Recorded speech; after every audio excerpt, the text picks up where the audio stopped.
Big games, big bets, better drinks. You're listening to Happy Hour Playbook, your guide to the inside of sports and lifestyle. I'm Chris, and we're officially on air.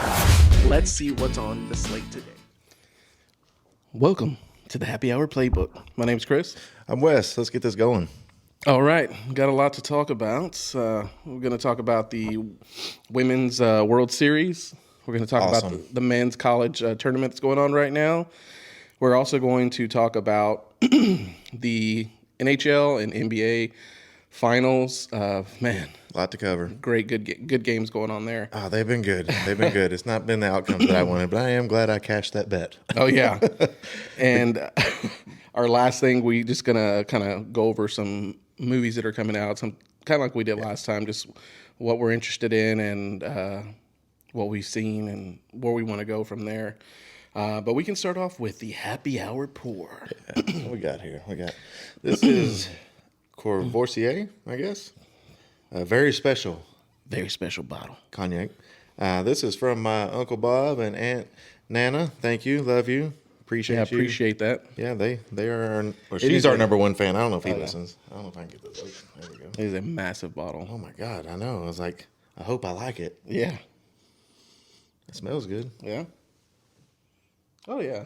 That smells real good. Yeah, we're doing a little bit different this week. They said room temperature neat. So we're going to get this going. Ooh. That's only 2 fingers, Chris. That's only 2 fingers. Whoa. It's got a more potent smell now out of the bottle. You got to take a look at our new cups we got in, too. Oh, yeah. These are sweet. Chris got these made. I don't know if y'all can see that, but... Should have filled it up so you could see. No. No, we've already been criticized for our 30-second cuts or whatever. Oh, yeah. One of the clips we had, it was 27 seconds. Someone said, I can't. Try making predictions sober. You guys, I couldn't even last 30 seconds into it. And I was like, hey, thanks. The video's only 27 seconds, so thanks for staying. It's literally called Happy Hour. Happy Hour Playbook. And this is the first part, so. And the video was funny. It was just us laughing. It wasn't anything crazy. And just having a good time. Just having a good time. But maybe they just want to join us and have a good time, too. Yeah, I can see that. All right. So that is a lot stronger now. Right. And so is this supposed to be big time, like fruits and. Citrus. Yep. Silky smooth. Silky smooth. All right, let's go. I don't smell any.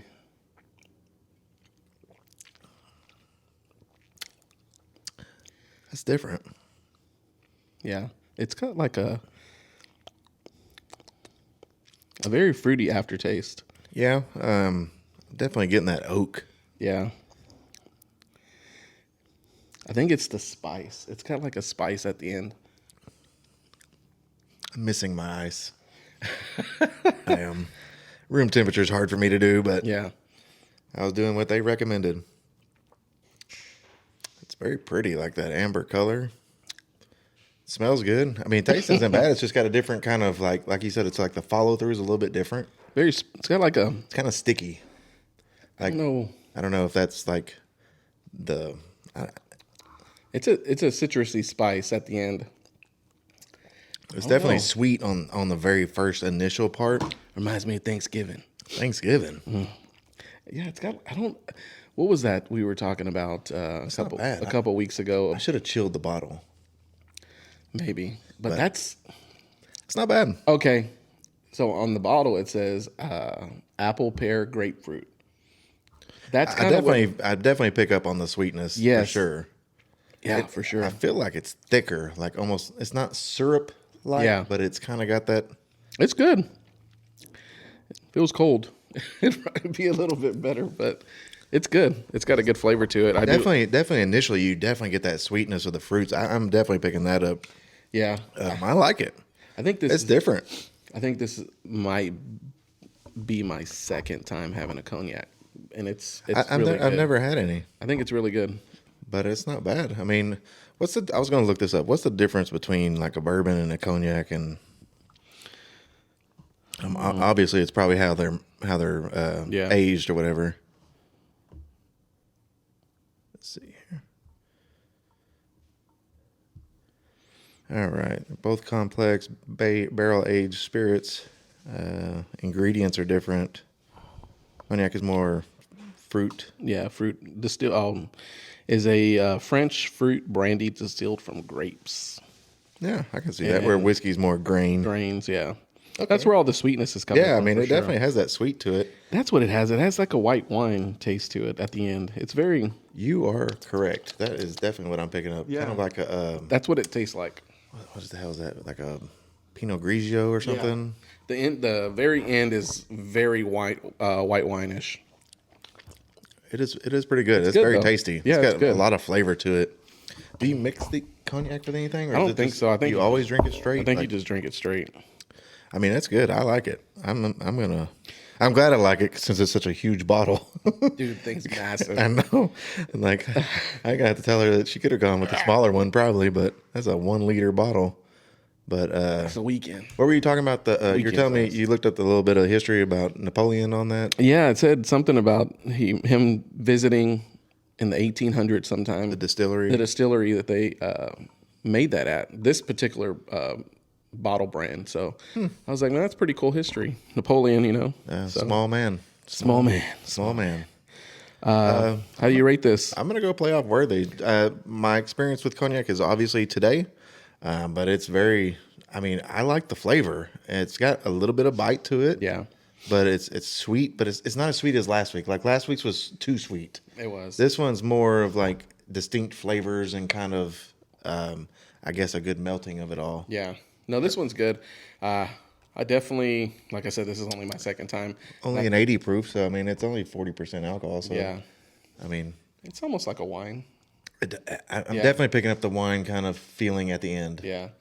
I'm going to give it a playoff worthy myself. I would definitely go out and if I was going to get a cognac, I would definitely go. Well, I mean, this would definitely be a good drink to have like hanging around at like a happy hour. You know, when we've gone with work stuff, like this is like a very easy drink, very smooth. I like the flavor to it. Now that I'm thinking about the white wine, I'm definitely picking up on that. Definitely grapes, apple. Because wines are grapes, so I'm guessing that's kind of where we're getting that crossover. But man, delicious. That's really good. Thank you again, Aunt Nana. Love you. Yeah, appreciate it. Thank you so much. We're gonna get into our first segment, which is the Women's World Series. Hook 'em, baby. Man, I think they said this is the first time a team's lost and then came back to win it. I think they lost in the first round, right? Texas, I mean, so they lost to Tennessee. Yeah. That put them in the losers bracket. But I think you're seeing a lot more even playing field, too. You know, Oklahoma's dominated this series and game for a decade or two. Yeah, I think, 2 years ago? They had won 6 out of the last 10, I think. They had 4 in a row. So. Yeah, I mean, they've been dominant. Texas has been in the fight. They've been in runner-up a couple years, and then the last 2 years, obviously, back-to-back national champions. Yeah. Man, I was not – and me and my dad were talking about this because apparently he's a softball expert now.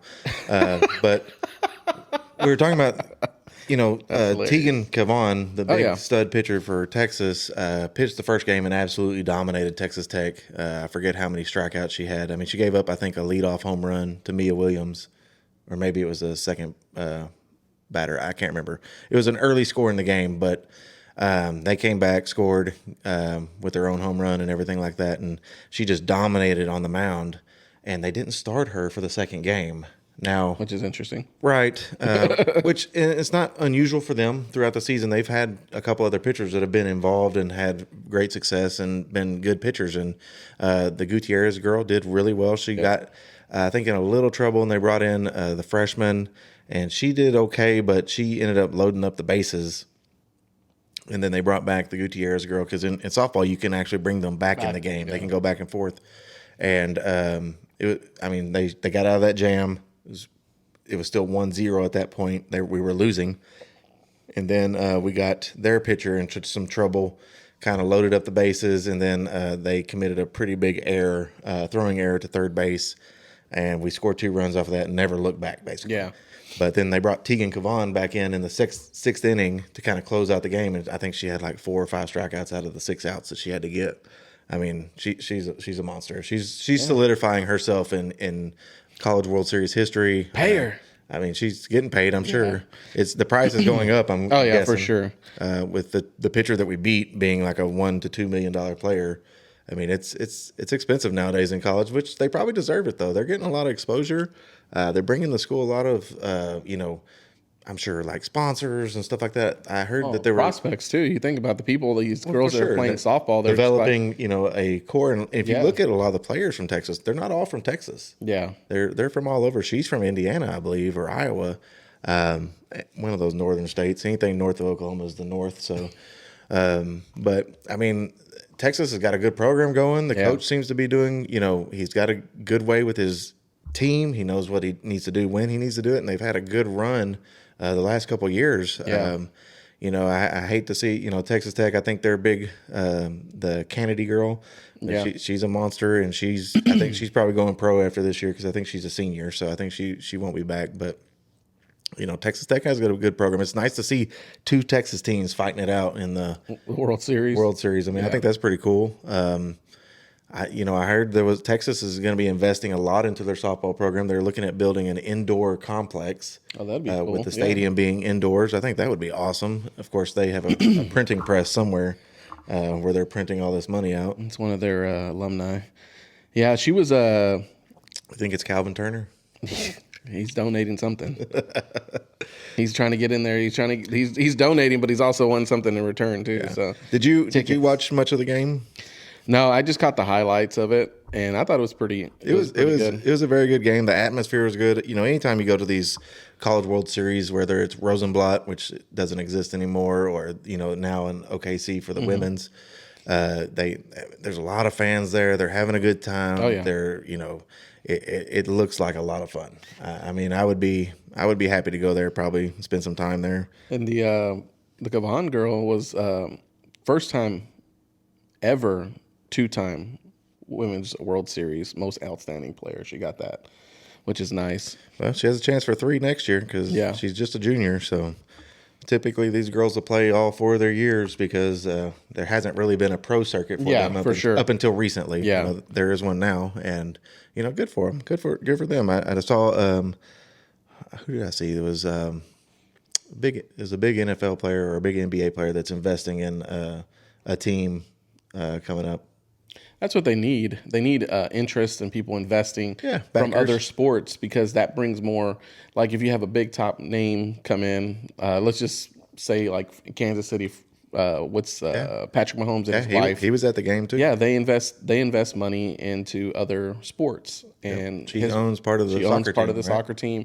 He owns some of the baseball team, right? I think Royals. Kansas City. Yep. So investing that money, actually, when people know that a big time name football player or his wife is invested in it, they're gonna be like, "Whoa, that's so and so's wife owns that," or whatnot. So fanboys like me, if Tom Brady puts his name on anything, I'm pretty much gonna look it up and try to figure out what's going on there because I have interest, when it comes to that kind of stuff. Or some of your heroes, you see them investing in stuff like.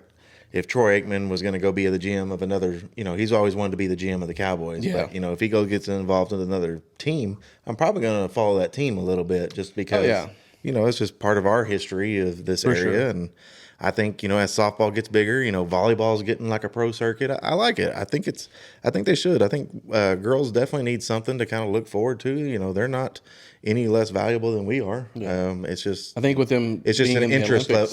It's just an interest level. We got to keep building it up. I think coming back to the Olympics in 2028 is going to help too, because that gives them something to look forward to, especially the ones that are starting their pro career. Yeah, they can be like, okay, in 2 years, or I don't even know how early they get started training for the Olympics. Was that probably this year? Well, I mean, there's always kind of a circuit for, especially like baseball, soccer, softball.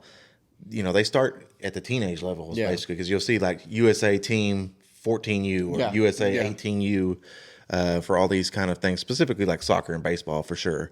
And then they're competing at the national level. They're not necessarily competing in an Olympics, but, it's kind of building that way to it. And, USA has been very dominant in softball over the years. And I'm glad they're bringing it back. I think it should be a world type competition. Oh, yeah. I think the world may be seeing kind of the value in it with how we're kind of promoting it more, building a pro series and all that kind of stuff. And maybe that's why they're kind of coming back to it. Yeah, I think you're right too. I think the more it becomes bigger and these women collegiate players go from making millions and millions of dollars in college and winning these national champions. Not all of them are making millions. Well, I know, but it's a handful. But you have to have same thing. It starts somewhere, right? It has to start with someone, because you think about it. We said it before, the whole Caitlin Clark effect.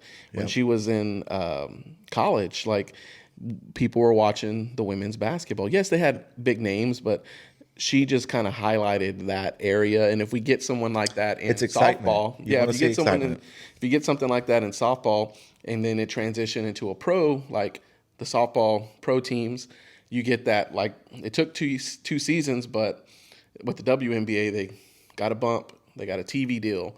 So it could potentially turn into something like that. Right. After time. More following, more push, and it takes outside push. Yeah, right? For sure. It can't be just the players. It takes an outside push. It takes the community. And I think that's been important. I think that's what's been good for the WNBA is there is kind of a push for that right now. We have a push for the softball players. They have a pro league. I saw an advertisement for volleyball. They're having like a pro league volleyball thing. I think that's awesome. I mean, I think that's something that even I have interest in, and maybe not all guys will, but I mean, I think it's interesting, and I think what's happened it'd be too, worth the time. You have a lot of people that go to college and play these collegiate sports, water polo, like you said, volleyball, men's volleyball, and it stops there. It's like not all of them get to move on from there and become these great. Unless you go to the Olympics. Unless you go to the Olympics overseas, but they're not played year round. It's not. They don't have leagues and stuff here. It's like you said, somewhere you would have to go that across another nation to get into that particular sport where it's popular. Here it's for the collegiate level, it's for college, and after that these guys just go off and do their regular job after them, get a regular job like everybody else. Right. And it stops there. But if we can make it into a professional sport, and it's popular and it stays popular, it gives everybody an opportunity. That it's still a small percentage. I mean, even when you look at like the college football area, there's only 270 people drafted every year, and now there's more signed after the draft and all that kind of stuff. But you got to think there's 100 colleges easily, probably, and then there's 50 people on each college team. I mean, you're looking at 5 to 10,000 people, and only so many are going actually to the next step. And most of them are going to get real jobs and stuff afterwards. But it's giving that opportunity. It may even drive competition higher if there's something else to push for. Yeah. And I just think it's cool. I think I'm a Texas fan, so I think that was super awesome that we got a back-to-back World Series. I really wish Kevon would have been pitching the whole game, because I was kind of anxious. I was like, I don't know why we have our best pitcher in the dugout, but waiting for the moment. The coach knows more than I do. So I mean, and they won it, and it worked, and that's all that needs to be said. Yeah. All right, we're moving on to the men's NCAA. This is Super Regionals. Man, what about some upsets? Man, some top seeds out. You got UCLA knocked out by St. Mary's. Yeah. Regionals. They were knocked out in the regionals. Yeah. Georgia Tech knocked out in the regionals by OU. Yep. I mean, there was like a handful of the top, 10 teams that got knocked out, and there's even more got knocked out recently. Yeah. Now we have 3 teams that have already moved on to Omaha. We got West Virginia, Troy, and Ole Miss. There were some games going on. Yeah, Georgia was winning pretty good against Mississippi State. I can check and get an update. But, those teams have already kind of got their spot secured. And, it's exciting, You got some of the Texas team moved on.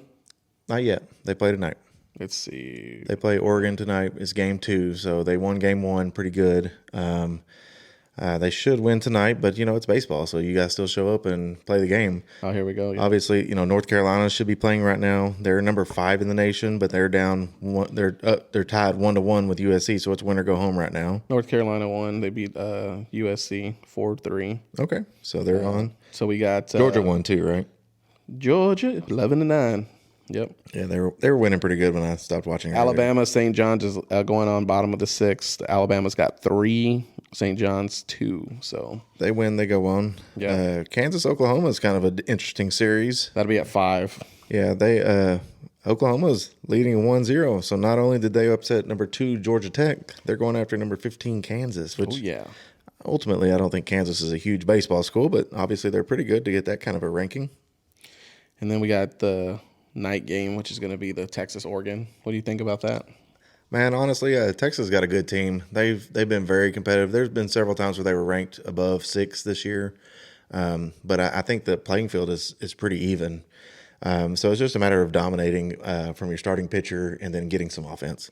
If we can get that, they should push Oregon out of the way. But Oregon's number 11 for a reason, so it should be a good game. The first game was not competitive. Which would be interesting. You got your women's already won their title, and then men's are still in the hunt. Yeah. So I don't know if there's ever been a time. That's something we need to look up. If the women's softball won a national championship and then the men's followed with a national championship. I'm about to find out. I know in 2005 the football team won the national championship and then the baseball team won the national championship that year. But those were both men's sports. And we were ranked in basketball, so it's a matter of, they were hoping that you could three-peat for the 3 main sports in men's, but that didn't happen. Texas basketball is kind of, just good enough to get there, but not good enough to finish it off. That was may have been Kevin Durant's year, but KD. But I mean, Texas got a good team. They have, they're investing in their players. And, and they have anything that you could need as a baseball program. Texas has it. That's the advantages that they have over smaller schools, which you would think, return. It says no NCAA Division I team has ever done that. Well, that's not good. Because there's a reason that it hasn't happened, because it's very hard. But it's one game at a time. They got to play a double sweep. That's what they call that. They need to come out and play this game tonight as if they're 0-0 or down 1. Like, this is a must-win game, and that's how every game has to be going forward in this tournament. Because, like you said, with the Texas women's, they chose the long route. You lose your first game and you go down to losers bracket, then you got to win every way out, and then you got to beat the team at the end twice. Then you have to beat the next team twice. I mean, it's a tough route. It's a tougher road. Yeah, and I mean, it's one of those things. Is you got to take every game seriously, and mental mistakes are going to be kind of the difference, because all these schools are good at this point. This is not, like you said, it's kind of an even playing field. Yeah, this is not like these teams are drastically different. Yeah, they're very, very, very similar in talent and level and execution, and that's how they've got to these spots. And I mean, it's Texas is going to have a great atmosphere at Dish Falk. I mean, that's an amazing place, anyways. The history and God, it's going to be hot. I remember being there during the summer in an invite camp in my catcher's gear, and it's like it was 110 before I put the gear on, and then it's turf, and so it's just reflective. It's not the new turf that they have; it was the old turf. Man, that was a hot day. You couldn't keep hydrated. There was no way. So I know that's a difference maker. I mean, if you're playing up north, in West Virginia or it's cooler. New York, those areas are going to be a little bit different. And down here, it's definitely humid, especially with all the rain. We've been getting. Yeah, it's definitely humid outside. All right, we're going to move on to the NHL Stanley Cup Finals. Last night's game, man, chaos. Gosh, it was amazing, dude. It was a great game. It was a great game, but it was a crazy game. So we went. Wes texted me. They pulled the goalie for Carolina. Just at this point, it was second period. I think I texted you in the second period. I was like, man, something's wrong with him. He's not seeing the puck, because they had an own goal. It was 4-0, but it should have been 4-0. It should have been 6-0. They had 2 goals erased, and they were accurately erased. They had it was an offside, and there was a goalie interference, and it was very evident. I mean, there was no doubt that those were the correct calls. But then you're up 4-0 still. I'm like, this goaltender is not seeing something. I mean, it wasn't like, oh man, it was 100 miles an hour. No. It was basic shots, and like even the own goal just hit the guy's stick hit it, and it went in the left side, just past him. Like, man, something's up. Yeah, and then I turned it off. because I started watching something else, and I think I was watching the baseball game, and all of a sudden I'm getting the messages on my phone that Carolina's brought back to within one. Yeah, I started watching, and it was Carolina, man. They just literally came back within, I want to say, it was probably like 5 minutes, just scoring at will. I don't know where the defense went with the Vegas Knights, but one of the goals, same thing, was almost like a interference. We probably should have talked about like game 1 and game 2. We're going to get to that. I know. This is fresh on our mind, though. I know. But one of the goals, I think it was the third goal, they were trying to see if it was interference, but he was pushed. The Vegas player pushed the Carolina player. The player into the net and into the goal, and his other player just got the stick and just kind of pushed it in there under the pads.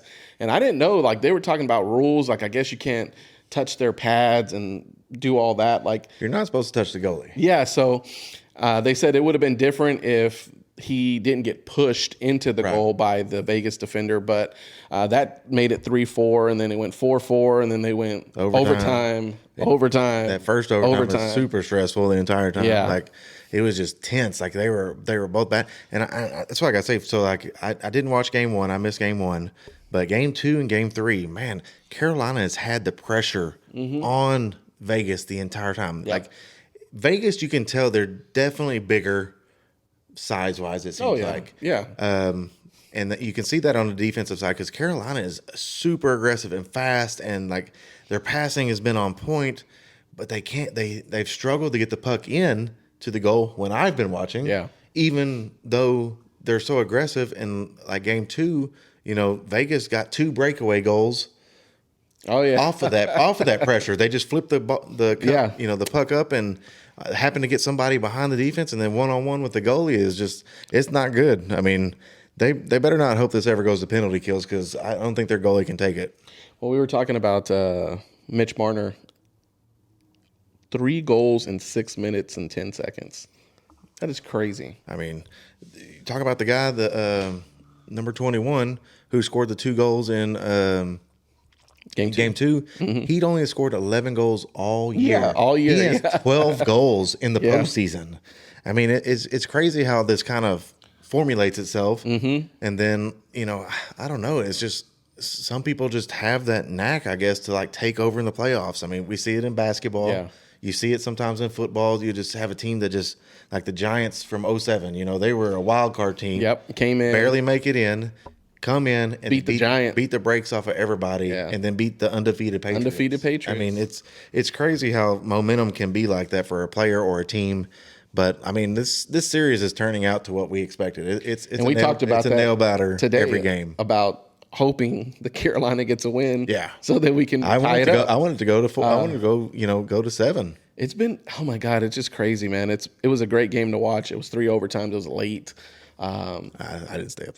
But we're going to go back to game 1, which 5-4, which is the same score as game 3. Yeah. But that one was a shootout. It was a lot of great. Points scored. A lot of points. Scored. And this, I was telling Wes, it's like the announcer said, the analyst said that this has been the highest scoring Stanley Cup Finals ever in just the first 3 games of how many points have been scored. Right. We were talking about, I mean, normally a hockey game's like 1-0 or 2-1, 3-1. I mean, they scored 9 in the first game, 7 in the second game, and 9 again. I mean, and I can't even really put the fault on the goaltenders. I mean, obviously Carolina's goaltender was having some big issues yesterday. And then Vegas's goaltender got in some issues later on. But like normally you see these like elite teams. Like I look back to like the Dallas Stars of the late 90s, and you're playing Dominic Hasek, and you're hoping to get 1 goal. Yeah. You're hoping to get 2 That's goals. how dominant he was. Right. I mean, or Martin Brodeur. Yeah. I mean, those guys, you were hoping to get 2 goals you'd be excited to get 2 goals. These guys are scoring so many goals, but it's not because the goalies are bad. It's such a crazy game with the speed and the size of these guys, and the passing is what's getting me. You can see, like, watching the Stars versus watching these guys pass so crisp, and it's not like they're just lobbing it to each other. So it's kind of like missiles. We'll get into game 2. that overtime when Gasnick, I can't remember the guy's name that did it, but you were talking about passing. Carolina, right in front of the goal, passes to the left side, middle, right, boom, shoots, goes right in. But the passing was so quick. It's like, very crisp. It's and I'm quick, like, and they're catching it in rhythm. So he was already pulling back. Yeah, he was already pulling back. It's in rhythm, hit it. so it's not like It's not like this is like, oh, I'm going to catch it, then I'm going to reset it, then I'm going to hit it. It's all in one motion, and even the passes to other passes, like as soon as it hits their stick, they're already looking to fling it to the next guy. And, it was great. That game was good. I mean, it's crazy. And then like in game 2, like these guys are so tough. That guy that got hit. In the face. Yeah, what was his name? I know you're talking. I don't know his name, but not McNabb, was it? I want for some reason that's sticking in my mind, but drilled right in the face. Yeah. That would eliminate, 75% of the population would have died right there. Yeah. He got up, skated off the ice, and went straight to the hospital. Yeah. And then he was playing again yesterday. Yeah. I mean, it's ridiculous how tough these guys are. I was telling Wes, I was listening to them before they went into overtime of game 2, and they were talking about the goalie Hart for Vegas. Yeah. I guess there was some stuff some allegations or something off the rink they were going through, and the crowd at one point was chanting "No means no," which me too. It is what it is. That's kind of distracting, though. You need the whole story. I mean, obviously, if he's guilty, they need to lock his ass up or whatever. But I also think they need to get the whole story and do an investigation. Otherwise, if they had all the information and he wouldn't be playing directly guilty, they would already processed it. Yeah, for sure. You would think. But no, man, it's game 4. It's happening Tuesday, but we've already had 2 of the 3 games in overtime. I'm like, we've already had 2 games scored over 8 points. I wonder if that's why they gave them the extra night off. Dude, they had this team, man. They're probably tired. Because I mean, technically, per the spread, it should have been their game tomorrow. But pushing it to Tuesday gives everybody an extra night's rest, and I think that provides more. Hopefully we get more of the same. Not that one team gets tired and the other team takes over, and both of them be rested and be able to come out and produce the same results. I mean, the games have been, electric, amazing. You can't stop watching. It doesn't matter what the score is. Don't stop watching. I was sitting making food last night, and I'm sitting there watching. It's like, oh my God, I can't believe they scored again. And then it was like, they scored again, and I'm like, it's 3-4, and I'm like, oh, and then they scored and tied it up. I was like, oh my God. You were texting me in game 2 because you're like, I can't believe they just scored again because the Knights tied it up with like 30 seconds left. Yes, it was it was like a minute 30 left, and they tied it up. The Knights were dominating that whole game. Yeah, it was 2-0 going into the third period, and then all of a sudden Carolina goes nuts again. And to me, I don't know if that's like a game plan type deal, like. Why is Carolina scoring so much late and they can't make it happen earlier in the game? Yeah. Like, what's going on Waiting till the end. Or maybe they're being too picky with their shot selection, or... And then at the end, they're just it seems like they're being very aggressive, so I can't really fault them. I mean, from what I can tell from watching the game, they're super aggressive. And there's constant pressure on the Knights. Yeah. But the Knights being bigger, and it seems like just kind of in the way. Yeah. I mean, they're sacrificing their face for this game. Yeah. We're going to see because historically, going into game 4, the team that's leading usually wins 80% of the time.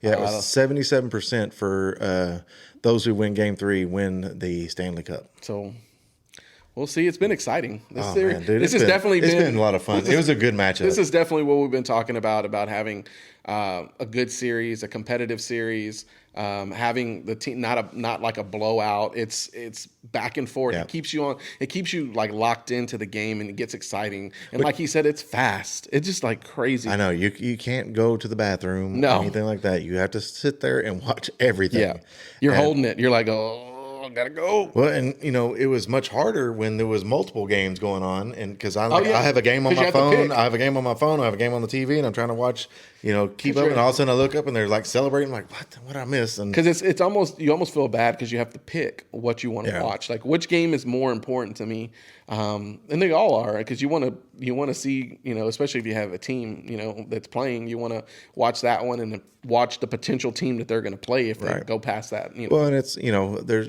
baseball's going on right now too, and so like I'm trying to watch my Rangers, even though it's not entirely important to watch right now, but me being a good fan, I want to watch all the games. But like I'm having to choose and and the way my TV service works, you can't really just push back button. Yeah. It's not how that works. But it's been a great series. I hate to see it end. I hope we get a victory out of Carolina on Tuesday, not only for my bet, but for also, you know what I mean? Like, yeah.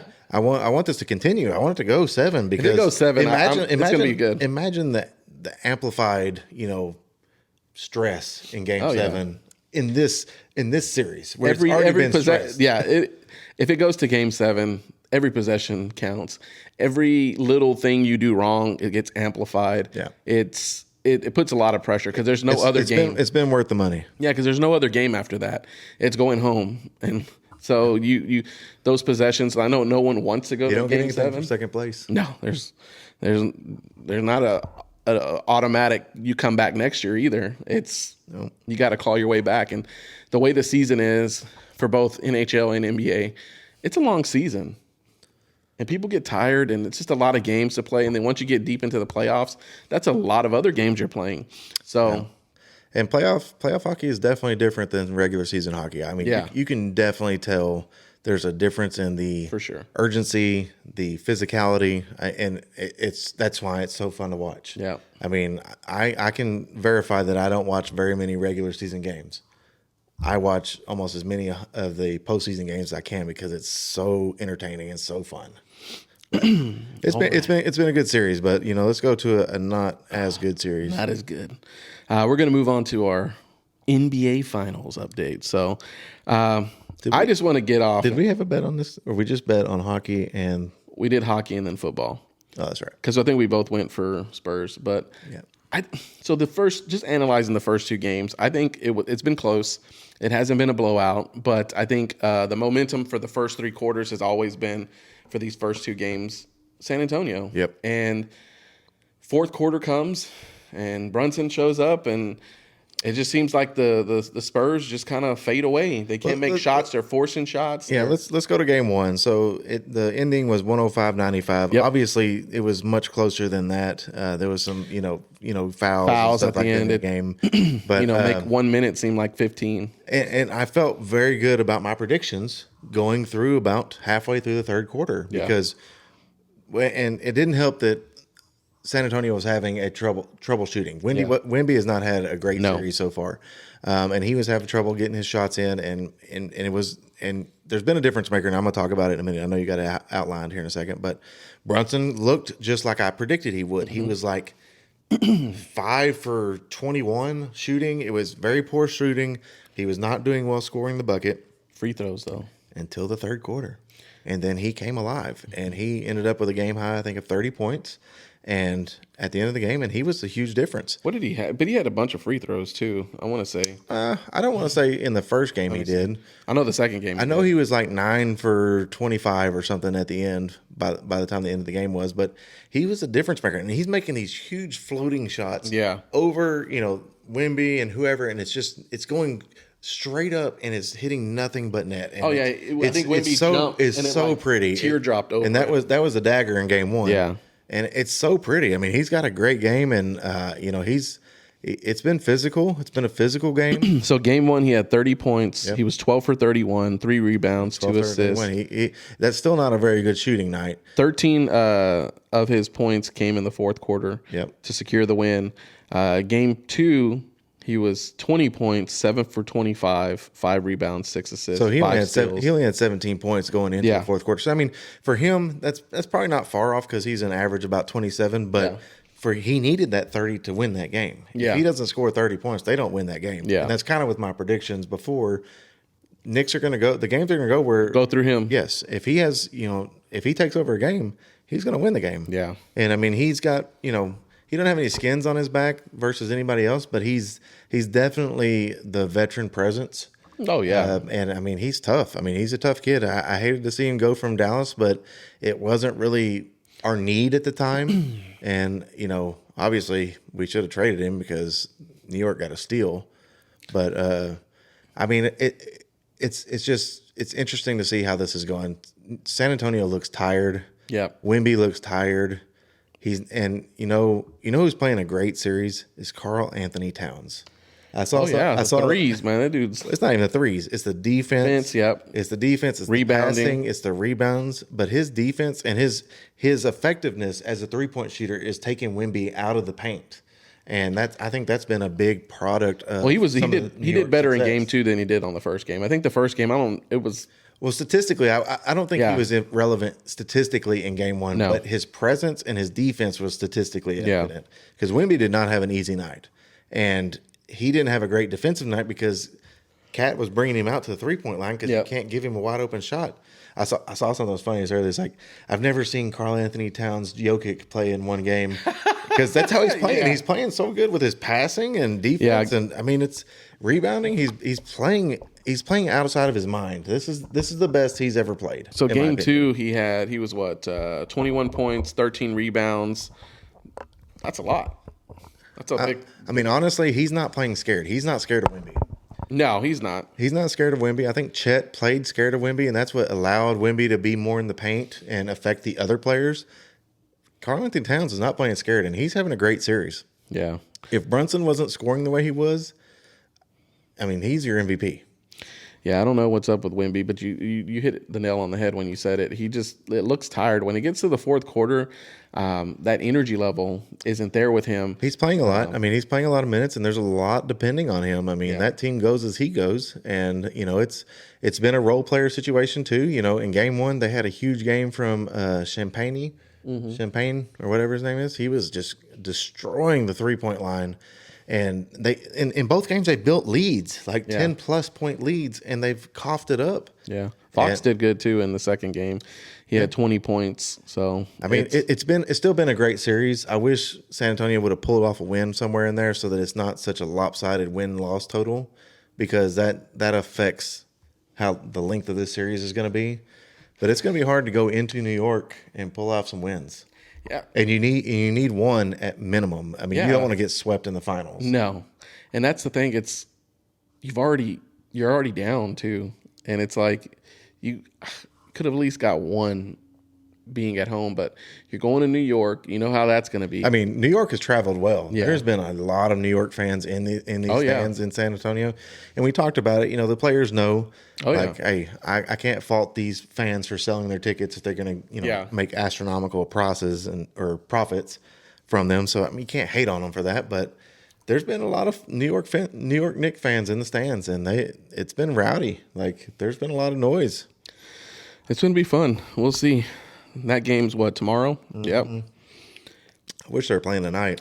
That would have been good to watch tonight, but tomorrow we'll see. It gives us something to watch. But I mean, both games have been good. I mean, it's been down to the wire. Yeah, it's close, just like the hockey game. That huge turnover at the end of game 2, that was the game right there. I mean, Wemby, he plays tough defense on Brunson, forces a missed shot, gets the rebound, starts up the court. Well, you see, they have eye contact with each other. Him and Castle make eye contact. And he goes to pass him the ball, and Castle keeps running. It hits him right in the back.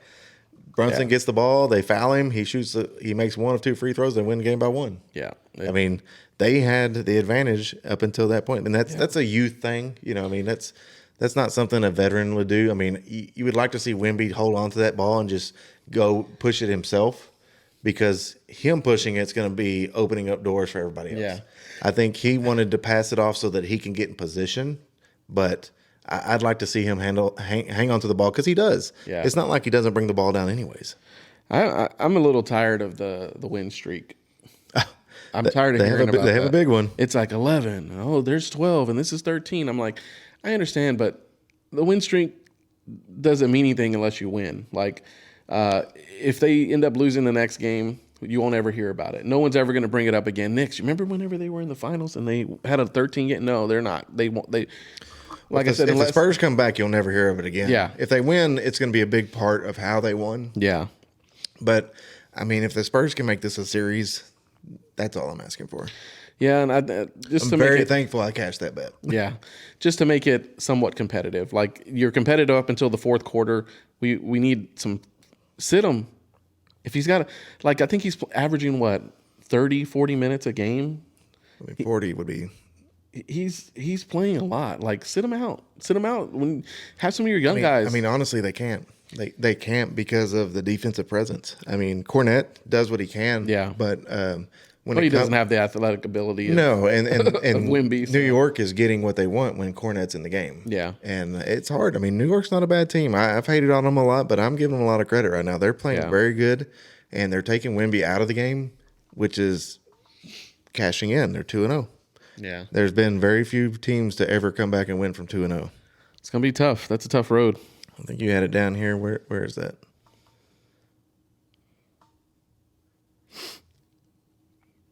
No team since '84.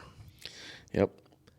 That's a long Lost time. their first 2 home games and come back and win. That's a long time ago. That was before we were born. Mm-hmm. And we're old. Yeah. It's last time the Knicks won too. That was a long time ago. You're not wrong. You know, they may be due. Yeah. What do you, as a Dallas fan, how do you feel seeing Brunson get a ring before Luka does? How does that make you feel about them as players? Well, just kind of like you said, it's like you should have got more. Should have got more for him. But I think he's not a player that's going to play behind Luka. That was eventually going to. They're a lot of the same player. Yeah, so it's a lot of the same player, and that's what's tough. You can't have 2 of the same player on the team. Exactly. And you know, Luka being that premier MVP, runner up, obviously. Yeah. He's elite, and they have a lot of the same characteristics. And I think the difference was with Kyrie coming in.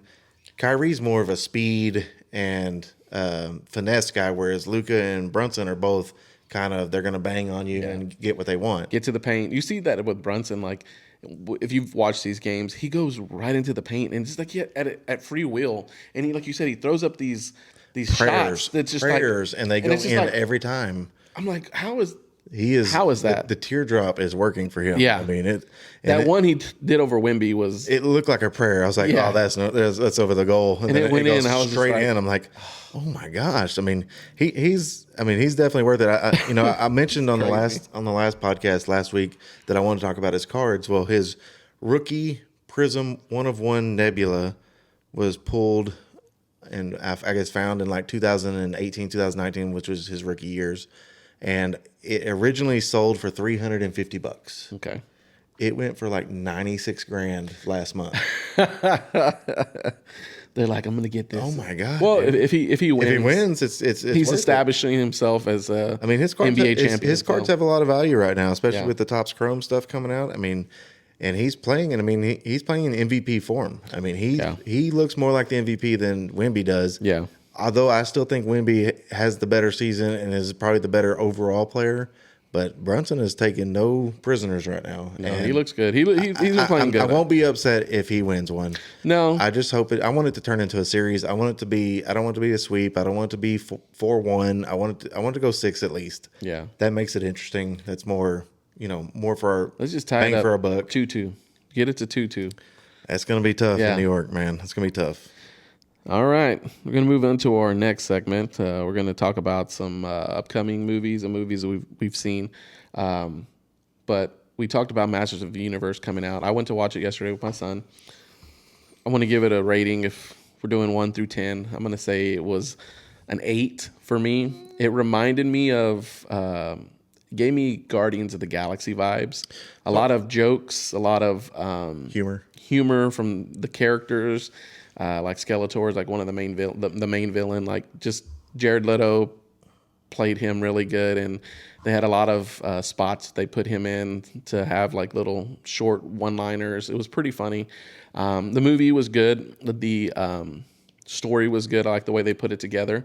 They pulled some stuff. I don't want to say a lot of things from the cartoon, but kind of built their own story around it and a little better backstory with whole He-Man and Adam and all that. So I thought it was good. I thought it was a good movie. I think one thing we needed to decide is we need to look at your 1 to 10 scale first.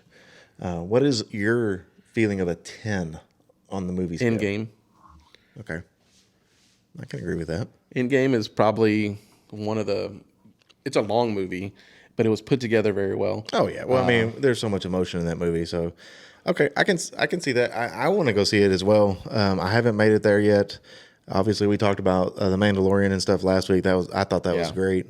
I wouldn't give it an 8, maybe a 6 or 7. Yeah, Mandalorian was good. It was a good stepping stone in the right direction for me in the Star Wars universe. But it just like I was telling Wes it just reminded me of the TV show. I didn't get a real huge cinematic presence from it. It was good. I liked the story. It followed the Mandalorian. It was, like I said, it was good. I liked it. I'm excited about it. I wasn't a big He-Man guy growing up. I know my brother-in-law is a huge He-Man guy, so I'm kind of interested to see what his take is on this movie.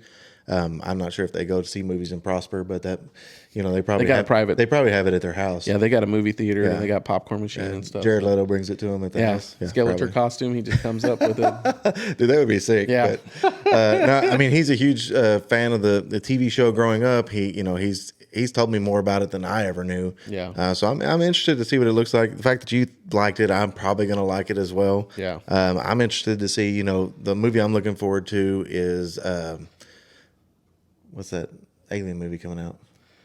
Disclosure Day. Disclosure Day, yeah. Disclosure Day. I feel like this is like, I know it's considered fiction, but this is for real nonfiction. The government's hiding shit from us. He's been probed. No, but I'm just saying, like, I feel like the government would hide shit from us, and I feel like they definitely do. And if this is anything in relevance to that, I think that's going to be very interesting. It's gotten a lot of good reviews so far from what I've seen.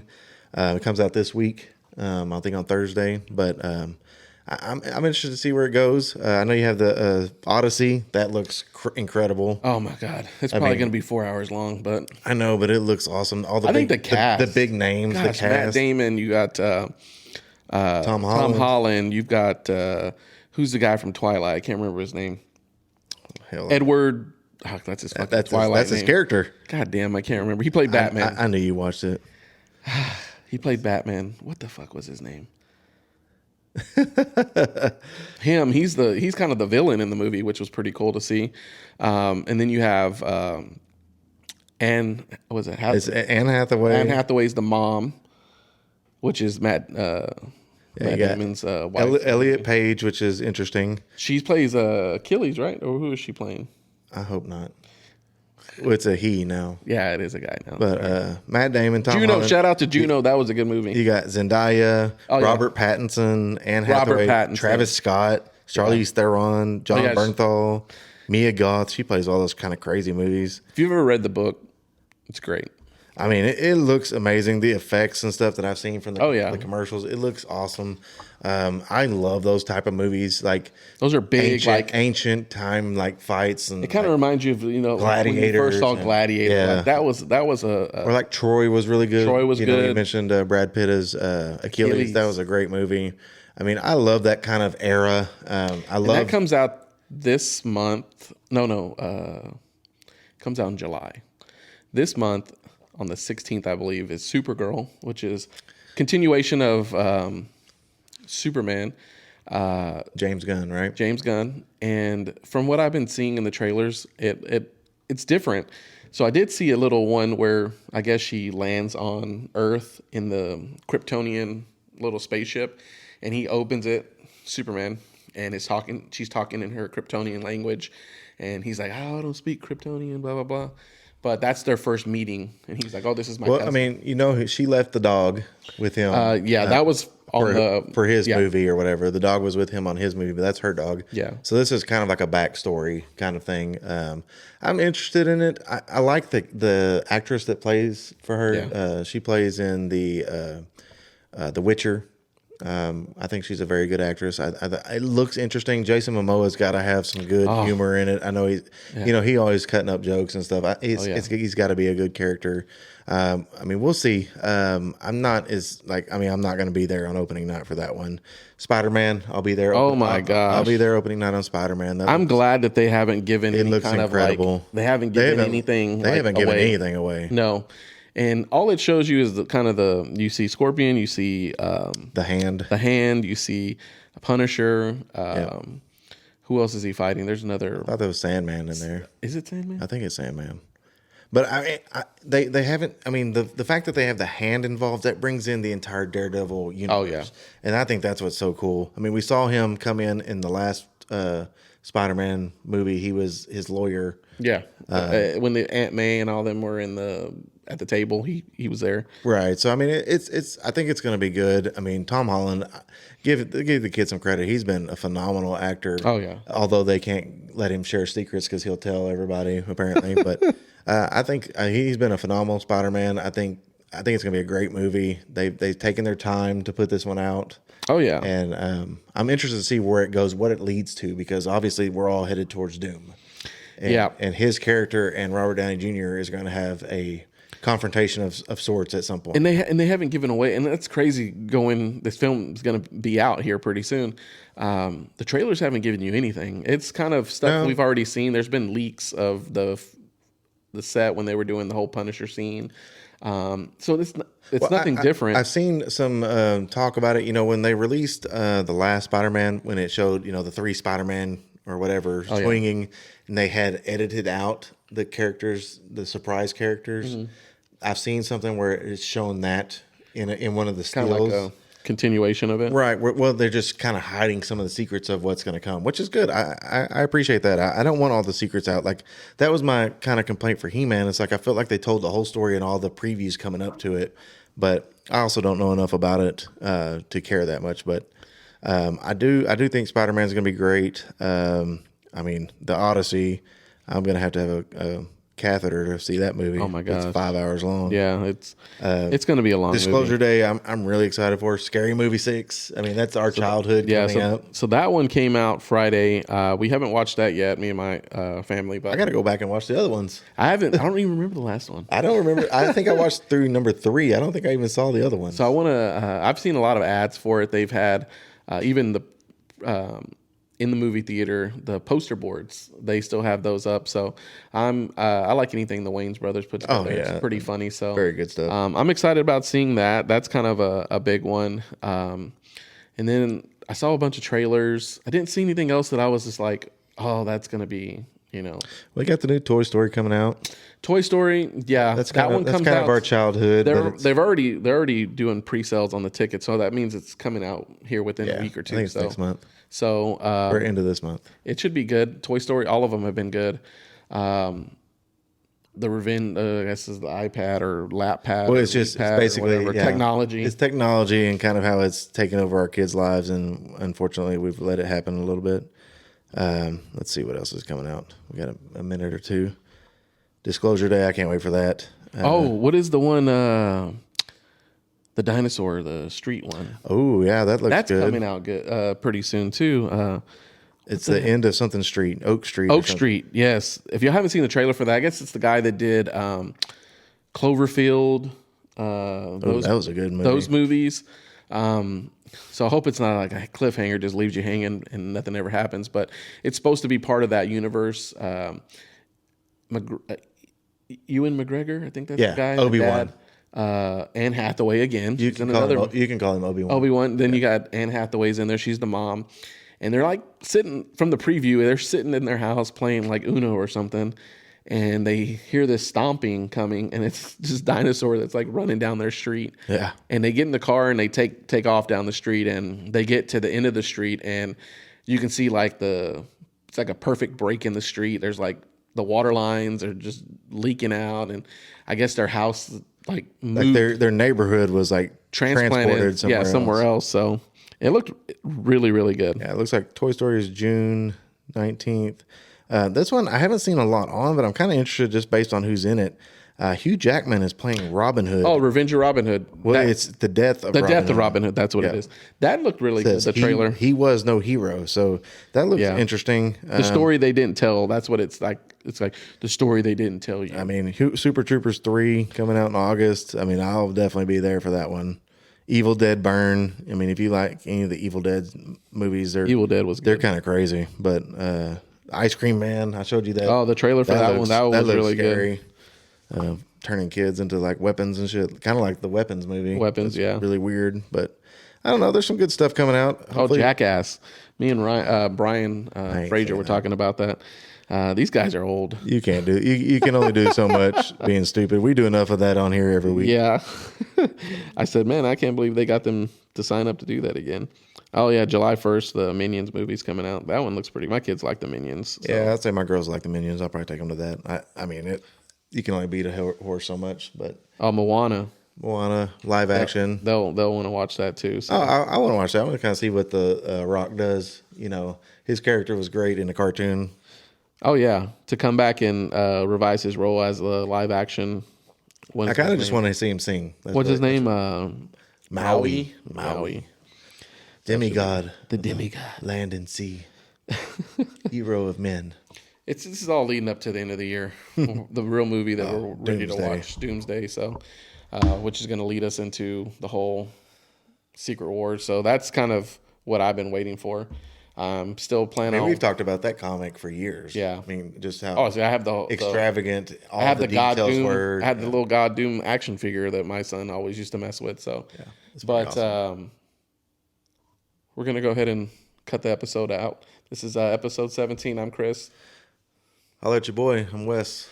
Don't forget, watch our stuff. We've gotten a lot of comments. Like I said, I try to get on there, and Wes gets on there, and we try to answer as many questions as we can. And we'll make fun with it too. I mean, it is what it is. We're just out here having fun. So we're not professionals, guys. No, we're on here just having a good time, talking about stuff we talk about every day. So we're not trying to be professionals. We're not analysts. We're not giving life-changing advice. We're just talking about day-to-day living. We're giving our opinions. We're having fun. We hope everybody else gets a little fun or giggle out of it. And that's the point, right? So I mean, it is what it is. Leave your comments. We'll get back to you. And, leave them. You know, on all platforms. So we get a lot. If we get something wrong, which is probably accurate. I mean, we will own up to it too, so it doesn't matter. I mean, we're not good with names. So dates, times. We're just like, hey, you remember that guy? Yeah. That guy, one, yeah, that guy. So weird haircut. Weird haircut. Like I said, we get a lot of comments on YouTube, Facebook. Those are probably the two biggest ones. But we get a lot of this past week. I think we've got 5-6 followers off of all platforms. So. Yeah, it's nice. I mean. Tell your friends if they like sports or just listen to dumb people talk. I mean, let them know we're here and we'll entertain them once a week. Yeah, exactly. Entertainment for sure. You'll get a crack at it. I'm gonna be burnt to a crisp next week. I got a golf tournament before I come in for next week's episode, so I'm gonna be extra crispy. So his redness will be because of the sun. Amplified.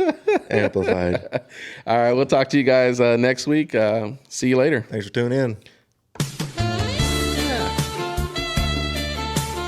Oh, yeah. That's the final whistle for today's Happy Hour Playbook. I'm Chris, and we're officially off the clock. Make sure you follow us on Instagram, YouTube, Spotify, and Apple Podcasts so you don't miss out on our next slate of picks. Stay sharp, stay hydrated, and we'll see you at the next kickoff.